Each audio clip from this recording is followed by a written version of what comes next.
여러분, 한 가지 이상한 통계 보여드릴게요. 일본 중앙은행이 금리를 단 0.25%포인트 올렸을 뿐인데 그 다음 주 미국 나스닥이 6% 빠졌습니다. 뉴욕 증시인데 도쿄가 방아쇠를 당긴 거예요. 이런 일이 1987년에도, 2007년에도, 2024년에도 반복됐습니다. 오늘은 이 묘한 연결고리 엔캐리 트레이드를 40년 역사로 풀어봅니다. 구독, 좋아요, 알림 한 번씩 눌러주세요. 끝까지 보시면 2026년 우리가 뭘 준비해야 하는지 보입니다. 이야기는 1985년 9월 뉴욕 플라자 호텔에서 시작됩니다. 미국, 일본, 독일, 영국, 프랑스 5나라 재무장관이 모였어요. 당시 미국은 무역 적자에 허덕이고 있었고 달러가 너무 강했습니다. 달러를 끌어내려야 한다. 5나라가 한자리에서 합의했습니다. 이게 바로 플라자 합의예요. 결과는 충격적이었습니다. 1985년 9월에 1달러 240엔이던 환율이 2년 만에 120엔까지 반토막 났어요. 엔화 가치가 2배로 뛴 겁니다. 일본 입장에서는 갑자기 모든 수출품 가격이 2배가 된 셈이에요. 도요타도 소니도 미국에서 팔던 가격을 2배로 못 올리니 마진이 박살납니다.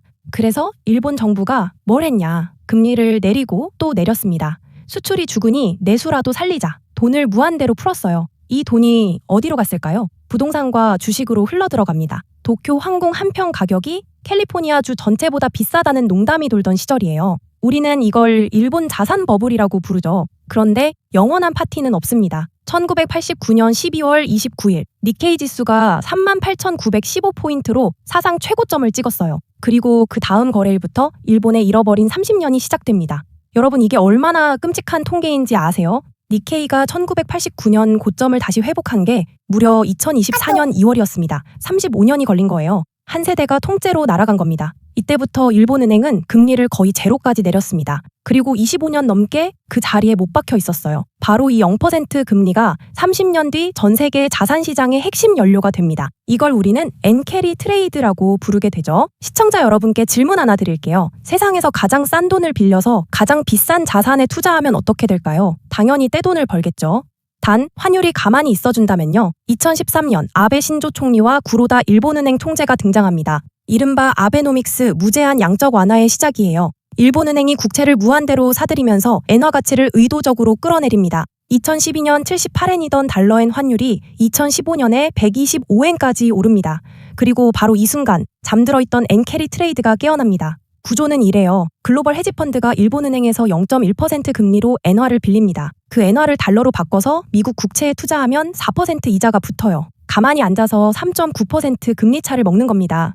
거기다 엔화 가치는 계속 떨어지니 환차익까지 추가로 얻어요. 월가에서 가장 게으른 트레이드가 가장 돈 잘 버는 트레이드가 된 거예요. 2024년 7월까지 이 엔캐리 포지션이 무려 2,500억 달러로 부풀어 올랐습니다. 한국 돈으로 350조 원이에요. 문제는 이 자금이 어디로 갔냐는 겁니다. 대부분 미국 빅테크와 AI 관련주 그리고 비트코인으로 흘러들어갔어요. 나스닥의 상승, 그 뒤에 숨은 진짜 연료가 바로 일본의 0% 금리였던 겁니다. 그런데 2024년 7월 31일 일본은행이 폭탄을 던집니다. 정책금리를 0.1%에서 0.25%로 올린 거예요. 단 0.15%포인트 인상이었어요. 시장은 처음에는 시큰둥했습니다. 별거 아니라고 생각했죠. 그런데 8월 5일 월요일 도쿄 시장이 열리자마자 패닉이 시작됩니다. 니케이가 단 하루 만에 12% 폭락했어요. 1987년 블랙먼데이 이후 최악의 단일 일일 하락이었습니다. 시가총액 54조엔, 우리 돈 500조 원이 한순간에 증발해버린 거예요. 미국도 멀쩡할 리 없었죠. 같은 주에 나스닥이 6% 빠졌고 엔비디아 같은 AI 대장주가 줄줄이 무너집니다. 전 세계가 똑같이 흔들렸어요. 왜냐고요? 엔캐리 트레이드 청산 때문입니다. 원리는 단순해요. 엔화가 갑자기 강해지면 엔으로 빌린 빚의 가치가 커집니다. 헤지펀드는 손실을 막기 위해 미국 주식을 팔아서 엔화를 다시 사야 해요. 근데 엔화를 사면 엔화가 더 강해지죠. 강해진 엔화는 더 큰 손실을 만들고 더 많은 미국 주식을 팔게 만듭니다. 이걸 우리는 캐리 트레이드 언와인드, 청산이라고 부르는 거예요. 한번 시작되면 일주일 내내 자동으로 굴러가는 죽음의 소용돌이입니다. 그날의 진짜 무서운 점은 뭐였을까요? 바로 0.25%포인트, 그 작은 한 번의 인상이 이 사태를 만들었다는 거예요. 2026년 일본은행은 지금 0.75%까지 올려놨고 1%까지 가겠다고 예고하고 있습니다. 오늘이 2026년 5월입니다. 달러엔 환율은 156엔 부근, 일본 정책금리는 0.75%예요. 미국과 일본의 금리차가 4.5%P에서 3.75%P로 좁혀졌습니다. 역사상 가장 게으른 트레이드의 마진이 점점 얇아지고 있다는 뜻이에요. 여기서 우리가 머릿속에 그려야 할 시나리오는 3가지입니다. 첫 번째 시나리오, 점진적 청산입니다. 일본은행이 천천히 분기당 0.25%씩 올리고 엔화도 천천히 강해지는 시나리오예요. 나스닥은 변동성은 있지만 큰 패닉 없이 소화합니다.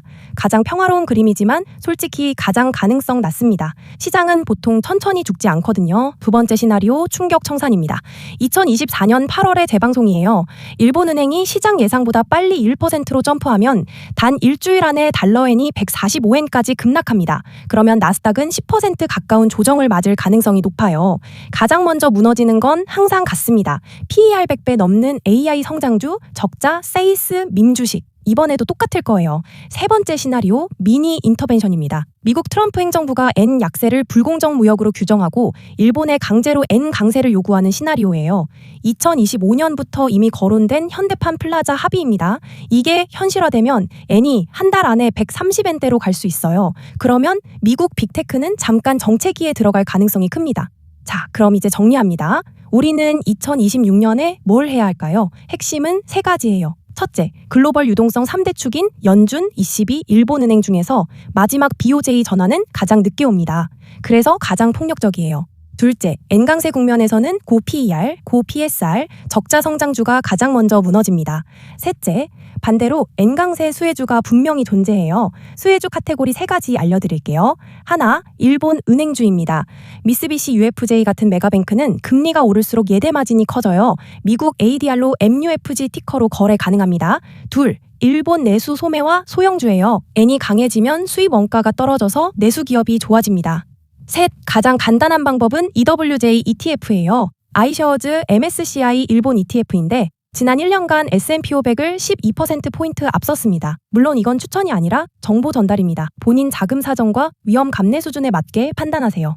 오늘은 플라자 합의 40년 역사로 엔캐리 트레이드를 풀어봤습니다. 다음 주에는 또 다른 깊이 있는 테마로 돌아올게요. 구독과 알림 설정 부탁드리고요. 본 영상은 투자 조언이 아닌 정보 전달 목적입니다. 투자의 책임은 본인에게 있습니다. 오늘도 수고 많으셨습니다.